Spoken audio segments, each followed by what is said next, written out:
misalkan contohnya kayak kita mendorong meja.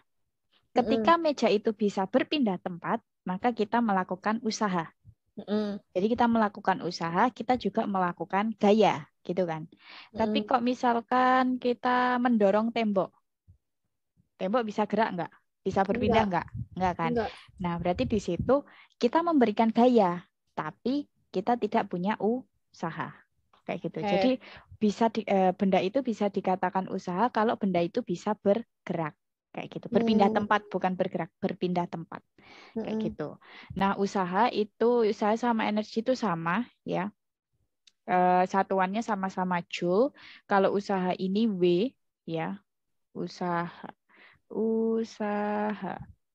itu simbolnya adalah W.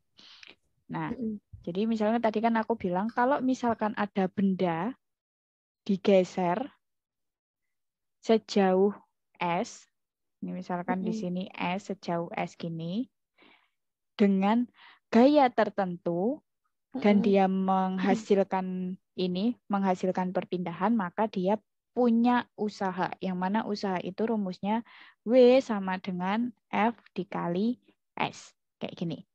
Kalau dia F-nya lebih dari 1, maka W-nya itu jadinya sigma F dikali dengan S. Sigma itu kan penjumlahan S-nya. Nah, gimana kalau misalkan F-nya itu miring? Ini sama halnya kayak misalkan kardus ditarik oleh tangan, kayak gitu. Itu kan miring juga kan? Nah, itu gayanya tidak akan sesuai kalau misalkan kardus itu didorong atau ditarik dari depan. Kardus didorong sama kardus ditarik dari tangan, misalkan orangnya di sini gini. Nah, orangnya di sini gini. Narik gini, miring sama lurus itu beda F-nya pasti. Gitu. Nah, ini kalau F-nya miring kayak gimana? Kalau F-nya miring, berarti F-nya kan otomatis dia punya sudut nih. Ya kan, sudut alfa. Nah, kita pakai prinsip vektor, kita tahu kalau dia di samping sudut pasti jatuhnya cos apa sin? Samping sudut. Cosin. Cos Ya, F cos alfa. Kalau ke atas itu F sin alfa, kayak gini kan.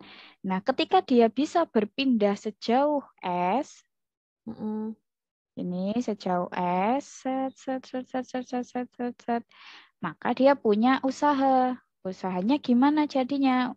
Usahanya W sama dengan, nah kita tidak boleh pakai F yang miring, tapi kita pakai F yang dia sejajar dengan bidangnya. Jadi kan yang F cos ini ya.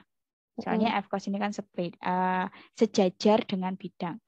Jadinya rumusnya jadi F cos alfa dikali dengan S. Nah, terus yang ketiga kalau dia di bidang miring. Misalkan aku punya segitiga gini. Ya. Kayak gini, set. Ini tadi aku tulis 1. Ini 2. Dia meluncur bebas. 3. Pertanyaannya nih, kalau dia nggak dikasih gaya, kira-kira dia bisa jatuh nggak? Bisa menggelinding nggak? bisa kalau licin. Nah, dia tetap bisa ya, karena di sini ada faktor gravitasi. Jadi kalaupun dia nggak didorong, kalaupun dia nggak dikasih gaya F, dia bakalan tetap ke bawah. Merosot. Tetap merosot. Nah, kalau ada benda di bidang miring, otomatis di sini kan ada faktor W. Aduh. Ini ke bawah ini faktor W. Nah, terus di bidang miring kan pasti ada sudutnya kan? Sudutnya alfa aja deh. Ada sudut alfa.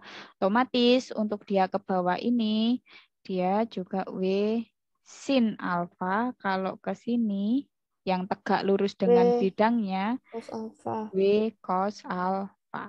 Kayak kan tadi kan rumusnya itu kan W sama dengan F kali S kan. Nah, F itu sama kayak gaya. Gaya saat dia apa itu? Meluncur, merosot kan. Nah, berarti gaya yang merosot itu kan sama dengan ini. W sin alfa ini kan sama dengan F. Berarti F-nya itu kita ubah. Jadinya W sama dengan W W sin alfa alfa kali S. S. S-nya jarak.